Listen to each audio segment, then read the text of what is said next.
In this video, I'll show you February 12, 2021. Detective Horton of the Palm Beach County Sheriff's Office knocked on the door of activist. And Mother Angelique Contreras is South Florida home to question her about an exchange on her Facebook page. Ms. Contreras began filming before she opened the door. Hi, Angelique. Yeah. I'm Detective Horton with the Palm Beach County Sheriff's Office. How are you? Do you have any identification on you? What do you want? Badge, gun, handcuffs, things? So, all right. Well, the reason why we're here is bothering you on a Friday night is I guess you and some guy named Anthony were posting on social media that you were going to go trespass on a county commissioner's property, dump garbage on her property. I didn't say that I would dump garbage on her property. Well, that was the discussion that you guys were having, right? The Facebook exchange in question occurred on February 10, 2021, when Ms. Contreras shared a Palm Beach Post article regarding the Palm Beach County Commission's decision to move maskless spectators to another building during commission meetings. In the original post, Ms. Contreras stated, quote, "When is enough PBC tyrants, it's time you are all recalled," presumably referring to the Palm Beach County Commissioners responsible for the decision. In response to this post, an individual named Anthony Collins commented, quote, "So when are we going to start showing up at their houses, ruining birthday parties, crashing weddings? We need to make them uncomfortable." Ms. Contreras replied to this comment, writing, quote, "I agree. Call me because I want to do it, Verdinius, but I know what the narrative will be. We all know how the media will spin it to seem as we are a group of WS, likely meaning white supremacists." It appears that Ms. Contreras was discussing taking these actions against County Administrator Virginia Baker. Mr. Collins responded, quote, "I actually don't care, but that's the kind of person I am. I honestly want to leave hundreds of bags of garbage on her lawn." And Ms. Contreras replied, quote, "Thousands of masks." While the First Amendment protects the right to talk about committing a crime or even suggesting one, if two or more individuals take steps beyond planning a crime, they can be charged with the offense of conspiracy, regardless of whether the crime is ever actually committed or attempted. Section 777.04 of the Florida statute states that, quote, "A person who agrees, conspires, binds or confederates with another person or persons to commit any offense commits the offense of criminal conspiracy." Even though the Facebook exchange alone would likely be insufficient evidence to secure a conspiracy conviction, the Palm Beach County Sheriff's Office would be within its authority to conduct an investigation regarding the discussion. In the 2013 case of Florida v. Jardines, the U.S. Supreme Court explained the knock and talk doctrine, stating that, quote, "The knocker on the front door is treated as an invitation or license to attempt an entry," and that, quote, "This implicit license typically permits the visitor to approach the home by the front path, knock promptly, wait briefly to be received, and then, absent invitation to linger longer, leave." A police officer, not armed with a warrant, may approach a home and knock precisely because that is no more than any private citizen might do. While a number of courts have found knock and talks between the hours of 11 p.m. and 6 a.m., to be unreasonable because of the societal expectation that members of the public would not knock on one's front door in the middle of the night, courts have rejected a bright-line rule prohibiting nighttime. Visits, and in cases such as the 2017 North Carolina Court of Appeals case State v. Hargett, courts have upheld late-night knock and talks when the police were investigating a potential suspect, and there were indications that people were awake and active in the house. Under the knock-and-talk doctrine, the court would likely find that Detective Horton was constitutionally permitted to knock on Ms. Contreras' door without a warrant at 10:30 p.m. Okay, that's the discussion you guys were having. So the no, reason, it wasn't. I mean, I can show you the post. I plead the fifth. Okay, that's fine. So, trespassing is a crime. Dumping garbage on people's property is a crime. So, don't do it. Okay, but you plead. Is that why you all are here? Yeah. Today's day and age, man, you're talking about trespassing on, Didn't talk about trespassing, but okay. Well, going on somebody's property is trespassing, right? I didn't say any of those words. Okay. All right. That's cool. All right, have a good night. Don't trespass. It's a crime. While Ms. Contreras states that she and Mr. Collins did not talk about trespassing in their Facebook conversation, at least some of the activities they discussed would be considered trespassing under Florida law. Section 810.09 of the Florida statutes defines the crime of trespassing on property other than a structure or conveyance as willfully entering upon or remaining in any property other than a structure or conveyance as to which notice against entering or remaining is given, either by actual communication to the offender or by posting, fencing, or cultivation an individual. The rule can also commit trespassing by entering the unenclosed curtilage of a dwelling, which the statute defines as, quote, the unenclosed land or grounds, and any outbuildings that are directly and intimately adjacent to and connected with the dwelling and necessary, convenient, and habitually used in connection with that dwelling, with the intent to commit an offense on the property. Whether showing up at houses, ruining birthday parties, and crashing weddings would constitute criminal trespass would depend on the specific facts of the situation. However, leaving hundreds of bags of garbage or thousands of dot masks on a lawn would be an act of criminal trespass by entering the unenclosed curtilage of a dwelling with the intent to commit an offense.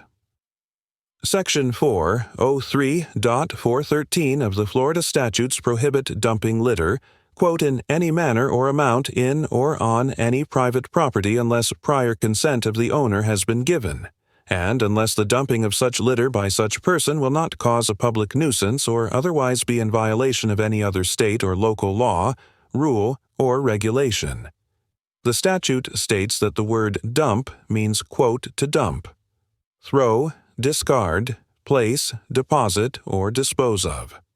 And the word litter means, quote, any garbage, rubbish, trash, refuse, can, bottle, box, container, paper, tobacco product, tire, appliance, or substance in any form resulting from domestic, industrial, commercial, mining, agricultural, or governmental operations.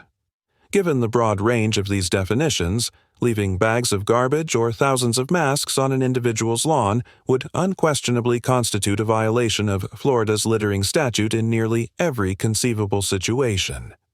Further, Section 810.12 of the Florida statute states that the unlawful dumping of litter is, quote, prima facie evidence of the intention of such person to commit an act of trespass, which means that the fact that an individual unlawfully dumped litter on a property is legally sufficient to establish that the individual entered the property with the intent to commit an offense. Although Ms. Contreras and Mr. Collins never used the word trespass, they did discuss taking actions that would constitute trespassing in their Facebook conversation. Of a citizen for nothing. For nothing. Okay. Sorry you feel that way. I do. I'm putting my kids to bed, and you're wasting tax dollar money to come out here and Tell you not to commit a crime? Yes. I'm not committing a crime, and No, I wasn't. I'm telling you not to commit a crime. Right, and I'm not planning on committing a crime. Then that's even better. Then we're done. Okay, I appreciate it, officer. Awesome. Have a good night. Yeah, you too.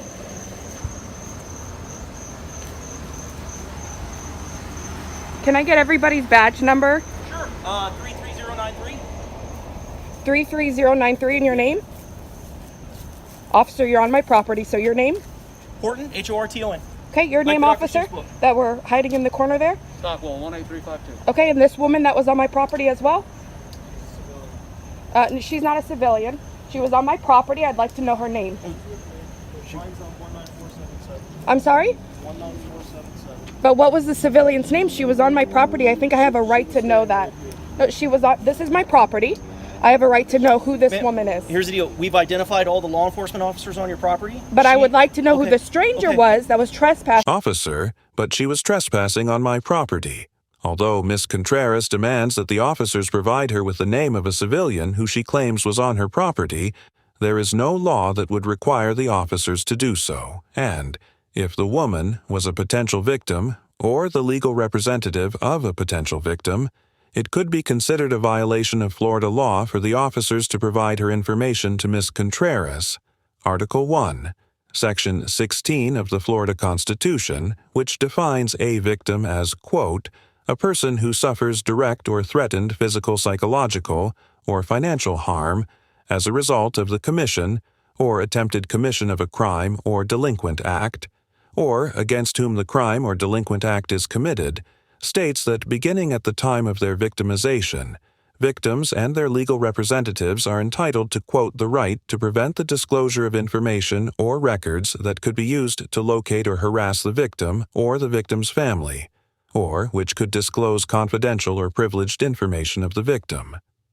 Because this portion of the Florida Constitution, also known as Marsy's Law, was only added in 2018, there is very little case law interpreting the parameters of the rights it offers.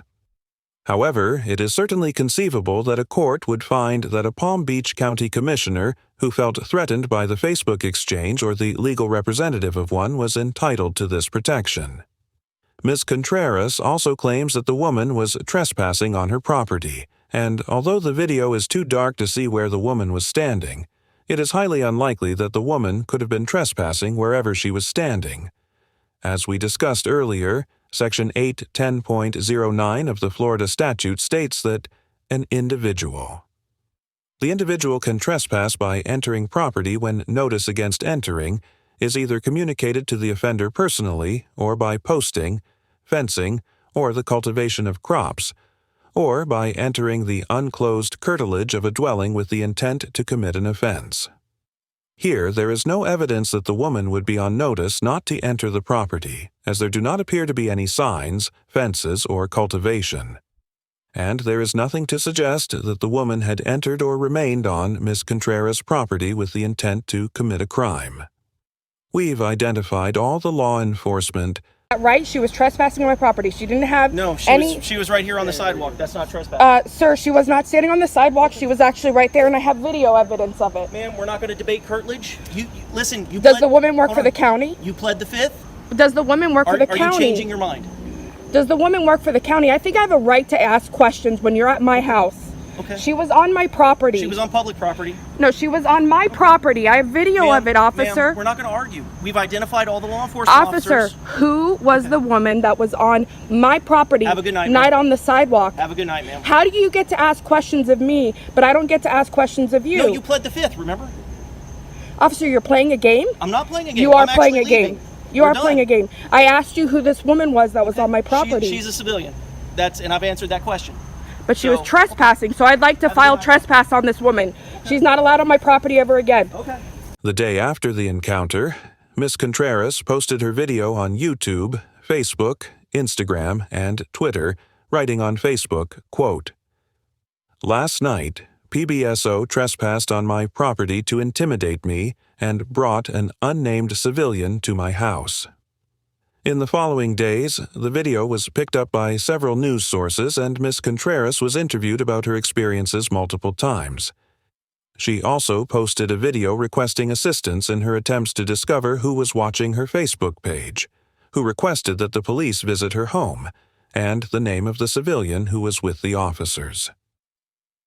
Ms. Contreras informed me that she had submitted a public records request for all of the information and materials surrounding this interaction, including the body camera footage, 911 call, and many other items.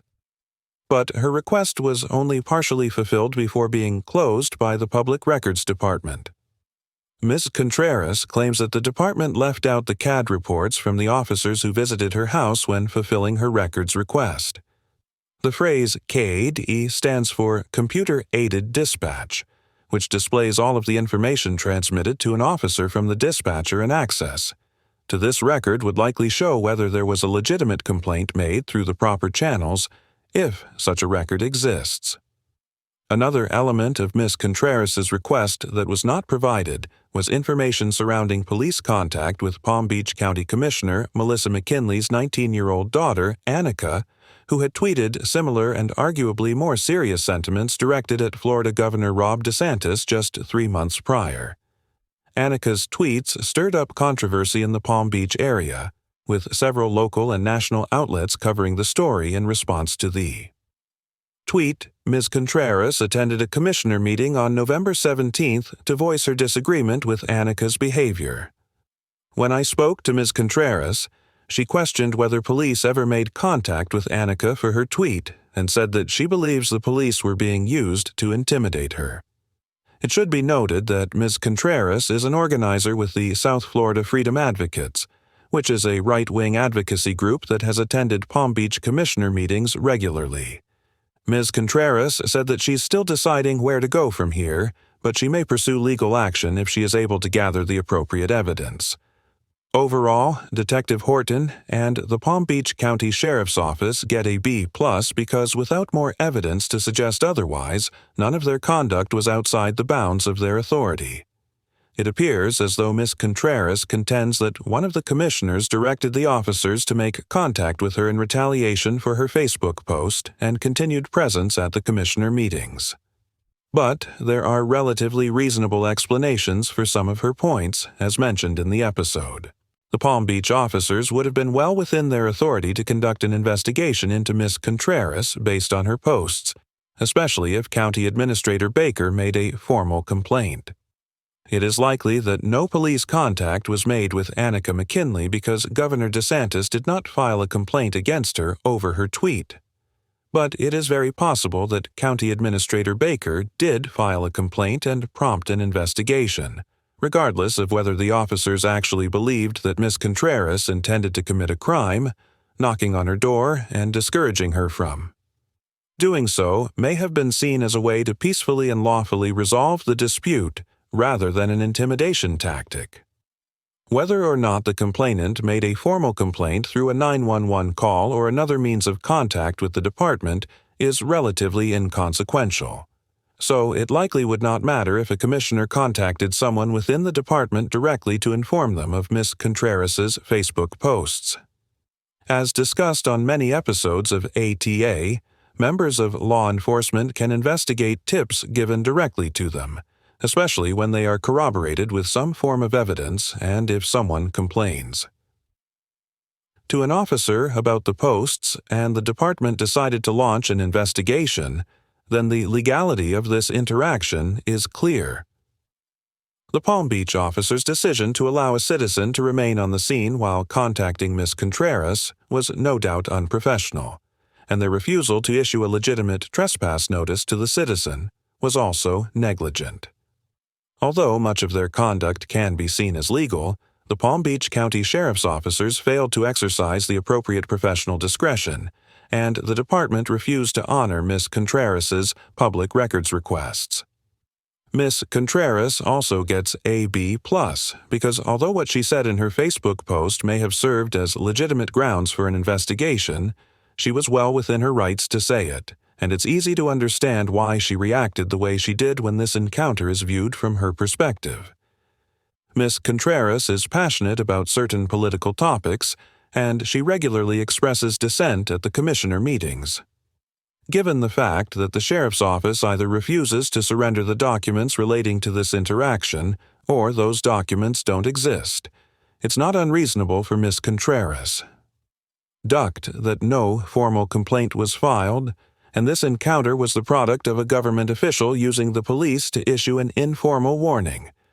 Her suspicions are further validated by the presence of an unknown citizen outside of her home that the officers were unwilling to acknowledge or identify. Of course, the officers were not obligated to provide Ms. Contreras with that information, but it is certainly suspicious that they would allow a random person to be on the scene while they contacted her. While it could certainly be argued that this interaction was a complete waste of time and resources, none of Ms. S.'s constitutional rights were violated, and without some new evidence to alter the dynamics of this encounter, it's likely that a court would agree. Thank you very much for watching the video. Subscribe our channel for next video.